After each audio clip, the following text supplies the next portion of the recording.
Assistant Chief Chris Dennison. I'm currently the Bureau Chief over investigations. On December 7th, the Tucson Police Department was contacted regarding an attempted abduction in the area of 8th Street and North Mountain Avenue. As the victim was walking, she noticed a vehicle following her. At some point, a male suspect parked the vehicle, got out, and grabbed her from behind. The victim, while being physically restrained, dropped to the ground and started screaming. The suspect released the victim and ran to his vehicle. Before driving away, patrol officers responded and canvassed the area. Adult sexual assault detectives responded and continued the investigation. The following day, the Tucson Police Department was contacted by a second victim who reported that on December 6th, she had been followed by a vehicle occupied by a male matching the description of the incident on the 7th. She was able to safely leave the area and provided detectives with further information regarding the suspect and vehicle descriptions. On December 11th, the University of Arizona Police Department received a phone call from a victim reporting that she had been groped in the area of East 7th Street and North Vine Avenue. The suspect description and circumstances were similar to the incidents on December 6th and December 7th. Since the first reported crime on December 7th, the Tucson Police Department has been coordinating with the University of Arizona Police Department and the UA Department of Public Safety to provide updated suspect notification and ensure timely, to provide updated suspect information and ensure timely notification of incidents as well as availability of needed resources. The Tucson Police Department has dedicated patrol, investigative, and forensic personnel who are working tirelessly to identify and arrest the suspect or suspects involved in these incidents. We are actively pursuing both investigative and forensic leads and have received support from the Oro Valley Police Department, the FBI, and the U.S. Marshals Service, in addition to the tremendous teamwork already provided by the University of Arizona Police Department. Even with the support of the various local and federal partners, we are also seeking the public's help. We ask the community members who live and work in the area around the U of A to remain vigilant and report suspicious activity by immediately calling 911. Detectives and officers continue to canvass the areas where these incidents occurred. One of the ways to assist our investigators is through the open camera registry program that allows anyone with a surveillance camera to voluntarily register their cameras with the police department. Registering your camera does not require you to share video with the police, nor does it provide us access to your camera system. It simply makes investigators aware that it exists, which expedites neighborhood canvassing. If a crime occurs in your neighborhood, investigators may reach out to you to see if your camera captured evidence that can help the investigation. Our public information office will provide a link to anyone who is interested in registering their camera system at the end of this press conference. The suspect and vehicle description we have at this time is a possible Hispanic male with dark complexion, 5'10" to 6 foot tall, medium to heavy set build with close buzz cut hair.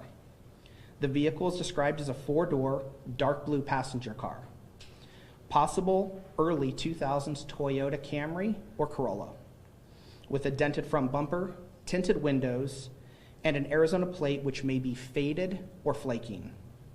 Again, we ask community members to be vigilant and report any suspicious activity to 911 immediately. Anyone with information about these crimes can call 911 or 88 Crime. I now invite University of Arizona Chief of Police Chris Olson to say a few words.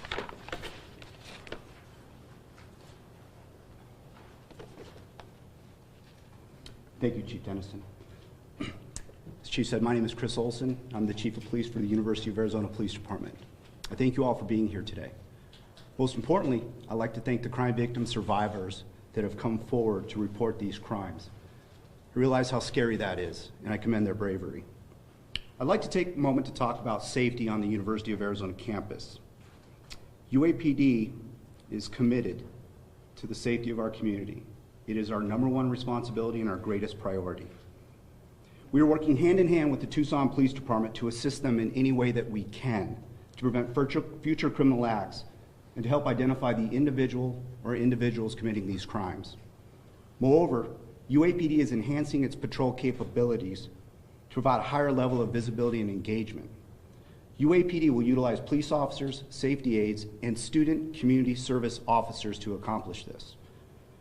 We're also asking our safety partners at the university, those include facility management, as well as parking and transportation services, to be vigilant and to report any suspicious vehicles or people to UAPD. We're working hard to saturate the campus within the area and outside the area. In addition to increasing the safety and security measures, we are working with TPD and other law enforcement partners to provide additional investigative and support services. I was brought into UAPD because of my strong regional partnerships, and I will leverage those partnerships to bring additional resources as needed. UAPD would like to remind the campus community about the following safety tips. First, maintain your situational awareness. If you're wearing ear pods, don't wear two. Take one out so you can hear things around you. Avoid walking alone, especially during dark hours. Utilize options for transportation to include ASUA's Safe Ride program, Uber, Lyft, or taxi services. You can also download the Live Safe app. You can do that from the Apple Store or the Google Market. There's a Safe Walk program within the app that will allow a friend to monitor your walk. You can learn more about that app from our website at www.uapd.arizona.edu. Finally, you may call UAPD and request an escort. Well, at times there may be a delay. We will work very hard and do everything we can do to get someone there to help you get to your location safely. I again want to thank the Tucson Police Department, Chief Chad Kazmar, Assistant Chief Chris Dennison for their leadership, their diligence, and their sense of urgency. This is a valuable partnership that I look forward to growing. Again, we thank those who came forward to report these crimes, and we echo the Tucson Police Department. If you have information about these crimes, call 911 or 88-CRIME. You may remain anonymous. UAPD will update the campus community as we receive relevant information.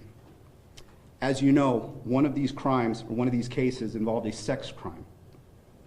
Because of that, I'd like to introduce Jess Glass-Walsh, lead survivor advocate for the University of Arizona's Survivor Advocacy Program, to talk about valuable resources and support available to our campus community. Thank you.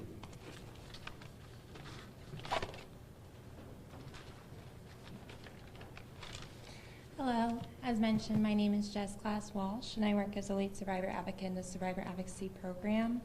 Our program is stationed under CAPS, the Counseling and Psych Services, and so we work closely with our counselors to provide confidential support to students subjected to interpersonal violence. What this can mean is that students who have conversations with us or counselors can have conversations without fear of that information going anywhere that they're not ready for, and they can also seek information before sending that information to law enforcement or reporting to the university. As an office, we provide free, confidential, long-term support to all students. This includes situations on campus, this includes off campus, it could be situations prior to them being students at our university, and it can also occur in other states. Survivor Advocacy Services consists of, but is not limited to, academic assistance and communications with professors. It also consists of assistance in education engaging with reporting entities like law enforcement, the Office of Institutional Equity, as well as the Dean of Students Office. We provide accompaniment to any hearings and meetings that occur on or off campus. We also help with safety planning. A large part of this could be accessing orders of protection, injunctions against harassment, and no contact orders to the university. We also help with court accompaniment, so any hearings that they have or any trials that may come up. And then additionally, we help them get support with on and off campus counseling services. Through all these processes that students may be exploring with us, we provide emotional support every step of the way.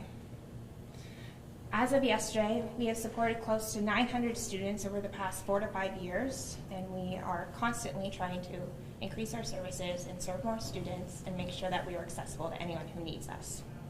I can imagine our campus and community members may be experiencing heightened fear and stress. For those directly affected, you may worry about your personal safety. for any survivors of interpersonal violence, this may be bringing up difficult memories or worries that you have with your own incidents. And for our parents and our guardians and our people back at home, you may be worried about who's going to protect your student, who's going to keep them safe. What I can say is that all these feelings are heightened too because it's finals and it's the end of the year. For anyone who's experienced distress or fear because of these incidents, please know that those feelings are valid, and also know that our office, CAPS, and our amazing campus and community resources are here to support you all. If you or someone you know had an odd interaction, no matter how big or how small it is, we're here to help, and we're ready to help support you processing that information and figuring out, is there a place that that could go? For our students directly impacted who are not ready to report, but want support or to talk through with a confidential resource, you can reach out to Survivor Advocacy Program, and our staff will connect with you as soon as possible. Ways to reach out to us could be through our website, survivorsupport.arizona.edu. We also have a secure phone that voicemails can be left on, and that number is 520-621-5767. Additionally, with our sibling counseling program, all students should be aware that they will be open throughout the break. For survivor support counseling, the first appointment is always free, and the next appointments are low to no cost. Thank you. Additionally, I want to talk about safety measures due to the incident of sexual assault that occurred. And so for things that we want individuals to be aware of, we want to make sure that they know that consent goes both ways. It's Arizona policy as well as university policy that consent be included throughout the entire experience. We also want people to know that sexual assault is never the fault of the person who was victimized. It's the behavior of the perpetrator that is wrong. We want to make sure that if anyone has a feeling that they may have been sexually abused or assaulted, that they know that it may be recommended to report to law enforcement as immediately as possible. And also we have more information for safety tips on the Live Safe app for our students and the Wildcat Safety Guide. Thank you.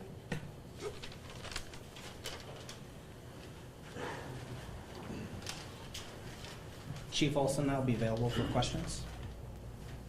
I have just 3 on, I can do them rapidly, that way I can speed this up. At what point does a sketch artist come into play with cases like this? So we do have 2 sketch artists on our staff, and we're currently exploring with both witnesses and victims if they will be able to create a sketch for us and be able to publish that. So that's something we're actively exploring. And I did notice on 7th and Vine that there was one of those blue emergency posts. Was that utilized at all for that incident, or did all victims call 911? Yeah, I don't believe it was. On the 7th and Vine incident, I believe they contacted UAPD directly, and then UAPD contacted us. And my last question, is it still fair to say that all victims were just college-age girls? Yeah, we can confirm that all 3 were U of A students. Okay, thank you. I have a question. Oro Valley Police, U.S. Marshals, FBI, what is the role that they're playing in this investigation? Yeah, so when this first occurred, in addition to reaching out to the FBI, in addition to working with UAPD, I contacted the FBI and made them aware of what we had. They offered up resources as needed. As this continued and progressed, we again contacted ASAC Myron Bird with FBI. He offered up their ability to help process any evidence that may be potentially needed through Quantico, and some of the technology evidence that we're actively seeking right now to help expedite the process and get those returns so we can develop those leads quicker. Oro Valley Police is, at the behest, I believe, of Chief Olson, has been working with our personnel to augment patrol resources and surveillance resources in and around the University of Arizona. And the U.S. Marshals also offered assistance in surveillance, and we're going to be utilizing them as well. In terms of that response in and around campus, what kind of details could you add about what patrols we'll see in the area, on foot, in cars, what kind of surveillance and patrol response we'll see? So I can tell you we will have increased patrol responses in there. I don't want to get into some of the other stuff that we're doing just because the investigation is ongoing. And I will let Chief Olson talk about his patrol deployments. Yeah, what's important for us is that our community feels a sense of safety. And so high visibility patrol engagements will occur. within the surrounding areas. We want to balance that with our surveillance techniques as well, but we don't want to get too much into some of the methods. This was brought up a little bit, but just what is your message out there to community members in those neighborhoods as well as students and the U of A community who is fearful, right? Well, between the Tucson Police Department and UAPD, we recognize that that safety is our #1 responsibility, and again, our greatest priority. The University of Arizona campus in the surrounding area is relatively safe, very, very, very low violent crime rates. We do have larcenies and other crimes, but we have a very low violent crime rate. So I want people to feel safe and understand that both the Tucson Police Department and UAPD will be out in force to ensure or to enforce safety. Chief, what do you tell these victims? What do you say to them? That's a tough question, Lupita. Probably best for Jess, but you know, we always feel a sense of responsibility as chiefs and members of law enforcement. You know, that safety is our responsibility, and I always feel that, you know, we can do a better job, and we need to do a better job. And so, you know, once crime like this occurs, what we offer all the resources we can and the support we can to these crime victims. 7th and Vine specifically had a lot of foot traffic. Were there any other witnesses to these crimes with not just 7th and Vine, but the other 2 incidents as well? Our personnel have spoken with some witnesses. We were using that information to help develop other investigative leads. Again, I don't want to get into too many details on that end, but yes, we have identified witnesses in the area as well as the victims. Did the witnesses give the same description of the man as the victims? We do have similar descriptions, yes. Okay, thank you. Is there any sort of age range for the suspect? For the suspect, we're looking at, we think he's going to be a little bit older, potentially 30 to 40s, but we're not entirely sure with the descriptions we have. Do these victims, besides being college students, appear to have anything in common? No, we found no connection between the victims other than the fact that they were U of A students in that general area. Have y'all seen the TikTok Tucson taper? Have you seen that? I have not. I have not. Excuse me, folks, we're going to have to jump in. As a reminder, we do have a QR code that we would like to share with you as far as that camera registry goes. But again, more updates will be released as this case progresses. Thank you, guys.